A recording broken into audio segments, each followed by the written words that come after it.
Say what you will about Trump. He's supposed to be a criminal, right? He's supposed to be in jail, right? He's supposed to owe nearly $500 million, right? The bottom line is the Republicans said they want him. All of them. Nobody said that about Kamala Harris until July 21st.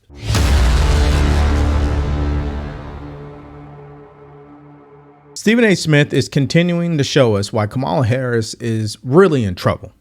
Because when you have people like him, who truly is a race hustler and is a simp for the Democratic Party, even though he claims to be an independent, coming out and criticizing you and your performance during that disastrous train wreck of an interview with CNN's Dana Bash, and what he had to say is eye-opening to me. Watch. You talked about dealing with criminals, fraudsters, and, con artists. And then you said, believe me when I say, ladies and gentlemen, I know Donald Trump's tight. Well, if you know it's tight and you're accustomed to dealing with him, why is he the one doing a bunch of interviews? Again, the strategy was fine. I'm not complaining about the strategy you employed up to this point. I'm saying be clear. That ain't going to win you the presidency. And for your first interview, and by the way, you know the code that he's using. Nod your head, Rashawn. Nod your head, Honor Free, especially you, Honor Free. Oh, especially you. All right, and you too, Bailey. All of yous. Nod your head.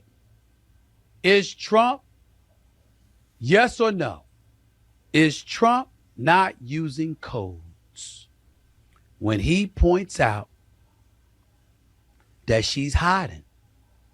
He's leaning on gender. I'm a man. I'm strong. Look at the war in Russia and in Ukraine with Russia. Look at what's going on with Israel and Palestine, in the Gaza Strip and beyond.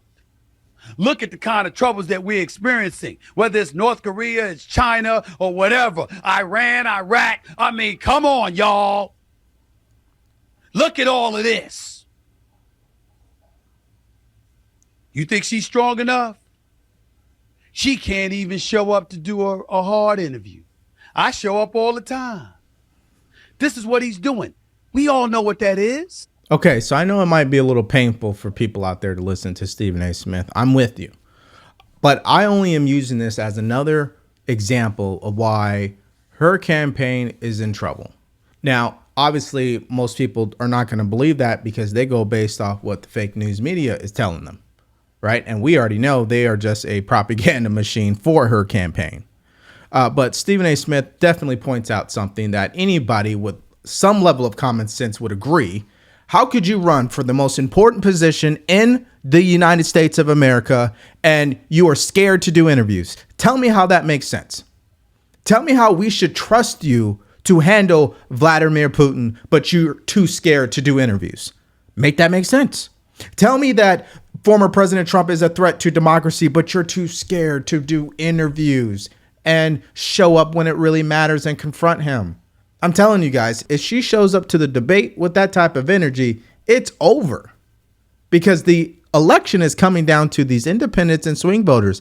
They're not going to let that fly. Now, don't get me wrong. Stephen A. Smith is still looking at this incorrectly. He actually doesn't think it really is that. He thinks Trump is trying to feed into this gender war. No, Donald Trump is just telling it like it is. You're supposed to be the commander in chief. You are currently the vice president of the United States, the second most powerful person. Why are you scared to do interviews? And as a prosecutor and as an attorney, as somebody who knows the law, as somebody who knows a criminal when she sees them, as somebody who knows a con artist when she sees them, and all of these other things that she said about him, why is this dude the one we see? Because the Democrats are telling her, well, you know what? Something ain't broke. Don't fix it. We gain this momentum. We gain this momentum. We gain this momentum. They are right about that. And I'm not disagreeing with anybody on my team who feels otherwise. Here's my point. It doesn't matter if the regular process had been followed. But because they avoided the primaries, because they were accused of greasing the skids to disguise and hide Joe Biden from the rest of us in terms of the decline that was clearly taking place, She is now the Democratic nominee without having had to have a debate, without having to experience a primary, without having to campaign. It was handed to her in the eyes of the opposition. No, not just in the eyes of the opposition, in the eyes of everybody. No, but these people are not stupid, okay? The only people that truly matter right now at this point in this election will be the swing voters in these swing states. A lot of them are going to be independents. They're undecided. They matter. And I guarantee that they know for a fact that, one, she covered up Joe Biden's mental decline. And number two, she didn't earn this nomination. They know that. They have some awareness. They're not that stupid. But for some reason, the Democratic Party think they are that stupid, which is why they're trying to pull this stunt. And when he says that he agrees with the strategy, in my opinion, I actually disagree with the strategy because we shouldn't be in this position to begin with, right? If I'm the person on the Democratic side, why are we in this position to begin with? We can't just blame Joe Biden and say, well, it's because he dropped out of the race. No. We refuse to do a true open convention when he dropped out of the race. Because remember, the media is still on their side. So they could have got the media to spin it just nicely. They could have got the media to suppress the fact that Kamala Harris was overlooked. I could see that as a reality because they're clearly suppressing Joe Biden. I mean, where is he right now? He's on the beach for 16 straight days. So I don't buy that this was a great strategy. I think this was a strategy that they had to figure out at the last minute, and it's going to blow up in their face. It's not like they had 3 years to prepare for this. That is what they're going to say about her. Say what you will about Trump. He's supposed to be a criminal, right? He's supposed to be in jail, right? He's supposed to owe nearly $500 million, right?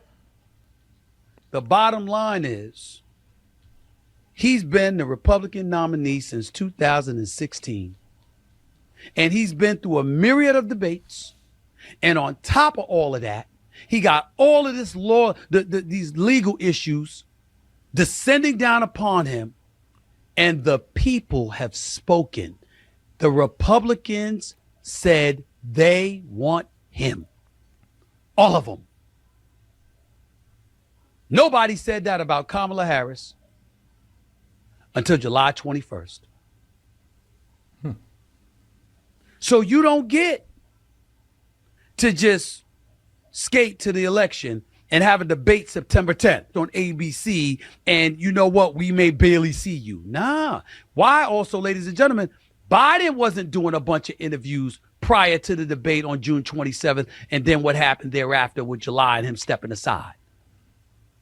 So we have a White House that hasn't been active participants in communicating with the fourth estate, spanning months.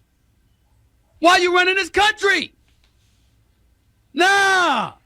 I want you, Kamala Harris, to go out there and whip you know what of Donald Trump. That's what I want. I know what you want, Stephen A. Smith, but let me tell you something. You're not going to get it because that's not who she is. We continue to entertain this fantasy. Like Kamala Harris is this great candidate that is this great prosecutor, and she's going to take down Donald Trump. Like, can we stop playing games here? Okay? Because if that's who she was, you wouldn't have to say the things that you're saying right now. Real recognize real. You are who you are. It doesn't matter where you go in this world. You are who you are. If that's who she was, we wouldn't be having these conversations. She would be doing every single interview after every single rally, doing CNN, doing MSNBC, going on podcasts. She'd be everywhere. She's not. She's got everybody else speaking for her. That tells you everything you need to know. So I know what you want. The chances are you're not going to get it because the Democrat Party made a mistake. They chose the wrong candidate. Now, there is a chance that she will win. Yes. But if she wins, that's going to be a problem for this country in more ways than we can count, in more ways than we could probably comprehend at this moment. Because if the last 3.5 years has been an indication of anything, it's been an indication that the Democrat Party don't care about the middle class. They'll sell you out. And they've done that. It's just not a good look. And so you're going to have more of these people who are delusional. They trying to see something that isn't there. And at least on the Republican side, we know that Donald Trump is not a perfect person. We're not naive. We know that in his first administration, there was mistakes in regards to who he added in his cabinet and so forth.